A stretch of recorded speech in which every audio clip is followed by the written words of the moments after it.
Hi! ಇವತ್ತು ಒಂದು refreshing drink mango ಮೊಜಿಟೊ ಅನ್ನೋ ಒಂದು ಮಾಕ್ಟೇಲ್ ರೆಸಿಪಿ ಮಾಡ್ತಾಯಿದ್ದೀನಿ.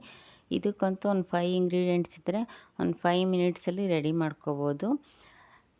ಗ್ಲಾಸಿಗೆ ಖಾರದ ಪುಡಿ ಮತ್ತು ಶುಗರ್ನ ಹಾಕಿ ಈ ಥರ ಸ್ವಲ್ಪ ಅಪ್ಲೈ ಮಾಡ್ತಾಯಿದ್ದೀನಿ. ಕುಡಿಬೇಕಾದ್ರೆ ಆ ಒಂದು ಖಾರ ಮತ್ತು ಸ್ವೀಟ್ನೆಸ್ ಸಿಗುತ್ತಲ್ಲ, ತುಂಬ ಚೆನ್ನಾಗಿರುತ್ತೆ.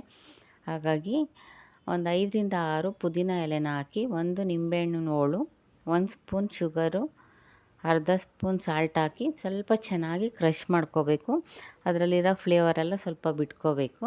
ಹಾಗಾಗಿ ಈ ಥರ ಕ್ರಷ್ ಮಾಡಿ ಇಟ್ಕೊಂಡು, ಮಾಮೂಲಿ ಮ್ಯಾಂಗೋ ರುಬ್ಕೊಂಡಿರ್ತೀವಲ್ಲ, ಅದಕ್ಕೆ ನೀರು ಆ್ಯಡ್ ಮಾಡೋಕ್ಕೆ ಹೋಗಬಾರ್ದು. ಸ್ವಲ್ಪನೇ ಗಟ್ಟಿಯಾಗಿ ರುಬ್ಬಿ ಇಟ್ಕೊಂಡಿರಬೇಕು. ಅದನ್ನು ಆ್ಯಡ್ ಮಾಡಿ ರೆಗ್ಯುಲರ್ ಸೋಡಾ ಬರುತ್ತಲ್ಲ, ಅದನ್ನು ಹಾಕಿದ್ರೆ ನೋಡಿ ಎಷ್ಟು ಚೆನ್ನಾಗಿ ಬರ್ತಾಯಿದೆ ನೋರೆ. ಇದೊಂದು ಸಲ ಸೋಡಾ ಎಲ್ಲ ಹಾಕಿದ್ದಾದಮೇಲೆ ಒಂದು ಸಲ ಚೆನ್ನಾಗಿ ಮಿಕ್ಸ್ ಮಾಡಿ ಒಂದು ಪುದೀನ ಎಲ್ಲ ಇಟ್ಬಿಟ್ರೆ ಟೇಸ್ಟಿಯಾದ ಒಂದು ಕೂಲಿಂಗ್ ಎಫೆಕ್ಟ್ ಕೊಡೋ mango mojito mocktail drink ready ಆಯಿತು.